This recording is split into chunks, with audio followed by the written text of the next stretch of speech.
రామ్ విశ్వ హిందూ పరిషత్ చిలకలూరుపేట శాఖ మహిళా అధ్యక్షురాలిని కృష్ణవేణి.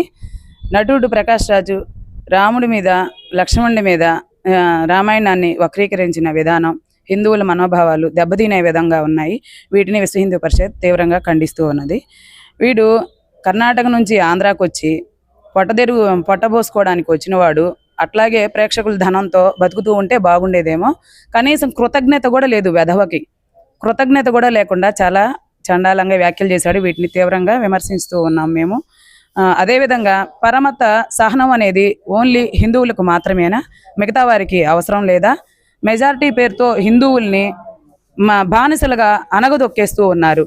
కానీ ఇక్కడి నుంచి ఒక కాలం చెల్లిందేమో కానీ ఇక నుంచి అయితే అలాంటి కాలం చల్లదు. హిందువులు మంచితనానికి మానవత్వానికి మారుపేరు. కర్మ సిద్ధాంతాన్ని నమ్ముతారు గనక తొందరగా రియాక్ట్ అవ్వరు మిగతా వాళ్ళందరిలాగా. సర్వేజన సుజ్ఞాభవంతు అనేది నా హిందూ ధర్మం నాకు నేర్పించింది. అందరూ బాగుండాలి, అందులో నేను ఉండాలి అనుకుంటాం కాబట్టి మేము ఎంతో సహనంతో ఓర్చుకొని ఉంటున్నాం. కానీ సహనం ఓర్పు అనేది ఎంతవరకు నిలబడుతుంది? అహింస పరమో ధర్మ, ధర్మహింస తదైవచ అన్నారు. ధర్మానికి హాని జరిగినప్పుడు మాకెంత హాని జరిగింది?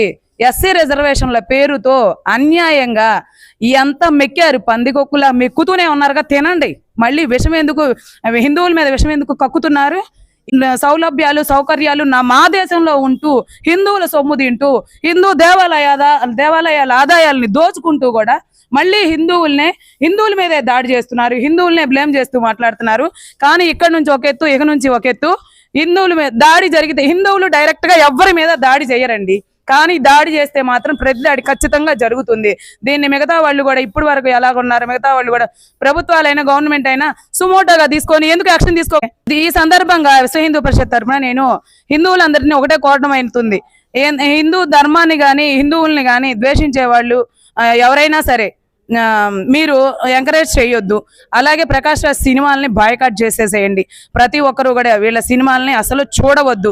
డైరెక్టర్లు, నిర్మాతలు, హీరోయిన్లకు కూడా విజ్ఞప్తి చేస్తూ ఉన్నాను. ఇలాంటి వాళ్ళని మీ సినిమాల నుండి బహిష్కరణ చేయండి. అసలు వీడి దేశ బహిష్కరణ చేయాలి. వీడి భూమికే భారం ముందు. అసలు సరిపోదు. ఇంకా హిందువులందరూ బయటికి వచ్చి ప్రతి ఒక్కరు వాళ్ళ వాయిస్ ని తెలియజేయాలి. ఇలాంటివి ఇంకా ఎక్కువ జరగకుండా రానున్న రోజుల్లో హిందువుల ఐక్యతని తెలియజేయాలని కోరుకుంటూ ఉన్నాను.